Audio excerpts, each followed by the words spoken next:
এবারে মঞ্চে ডেকে নিচ্ছি ময়মনসিংহের প্রতিযোগী হাফেজ আলী রাফসানকে। আসসালামু আলাইকুম ওয়া রাহমাতুল্লাহি ওয়া বারাকাতুহু। ওয়ালাইকুম আসসালাম ওয়া রাহমাতুল্লাহি ওয়া বারাকাতুহু। আলী রাফসান, ভালো আছো? জি আলহামদুলিল্লাহ ওস্তাদ, জি আপনি কেমন আছেন? জি ওস্তাদ জি, আমিও ভালো আছি। আজকে নিয়ম জানো?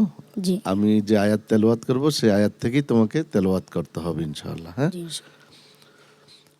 أعوذ بالله من الشيطان الرجيم بسم الله الرحمن الرحيم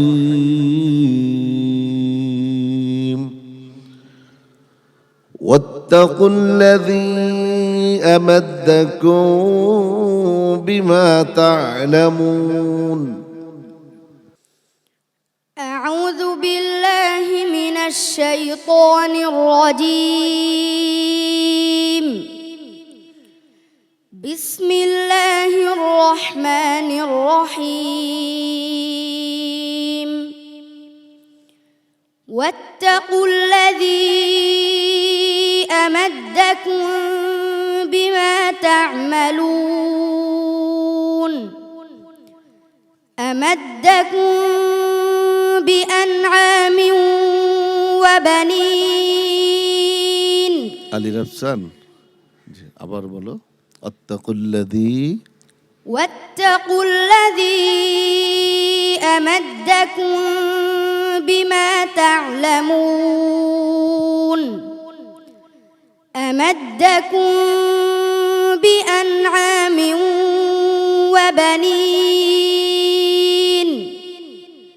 وجنات وعيون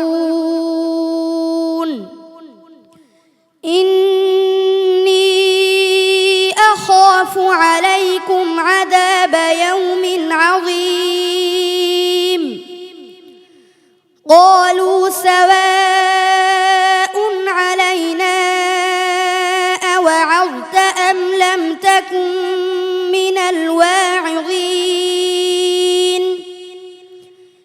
إن هذا إلا خلق الأولين وما نحن بمعذبين فكذبوه فأهلكناهم إن في ذلك لآية وما كان أكثرهم مؤمنين وإن ربك لهو العزيز الرحيم كذبت قوم نوح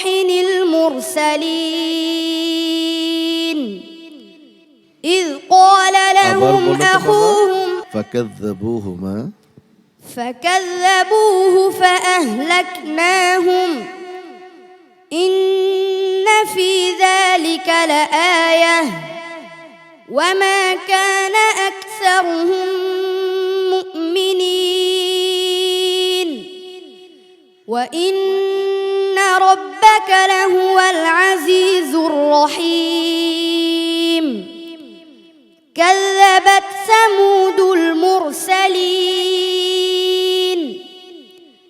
إذ قال لهم أخوهم صالح ألا تتقون হাসবুক। صدق الله العظيم হযরত আলী রাফসান একটু হোঁচট খেয়েছে। সম্মানিত বিচারক হাফেজ মাওলানা আবু ইউসুফ, হযরত আলী রাফসানের আজকের পারফরমেন্স নিয়ে আপনার অভিমত শুনতে চাচ্ছি। ধন্যবাদ। আপনি জানেন আলী রাফসান যে খারাপ করেছে, খারাপ হাফেজ, দুর্বল তা কিন্তু না। তো যাই হোক, আমরা দোয়া করি আলী রাফসান, হ্যাঁ, তবে তুমি আজকে যেটা করলে এটা ভালো করো নাই। হ্যাঁ, ধন্যবাদ। সম্মানিত মেহমান, আপনি কি বলবেন এই পরিস্থিতিতে? আসসালামু আলাইকুম। আমি বলবো এখানে নিরাশ হওয়ার কিছু নাই, তারকে মনোবলটা রাখতে হবে ঠিক মতন। তার হিফজ শুনে আমি তো নিজে মুগ্ধ হয়ে গেছিলাম। তো আমি আশা করি ইনশাল্লাহ ভবিষ্যতে সে খুব ভালো করবে। রাফসান, এখনো কিন্তু ফলাফল হয়নি, আল্লাহর কি ইচ্ছা আমরা জানি না। তুমি সবর করো, আল্লাহ তোমাকে সাফল্য দিবেন ইনশাআল্লাহ, আজ হোক বা কাল। আসসালামু আলাইকুম রহমতুল্লাহ বারকাত। কোরআনের আলো PHP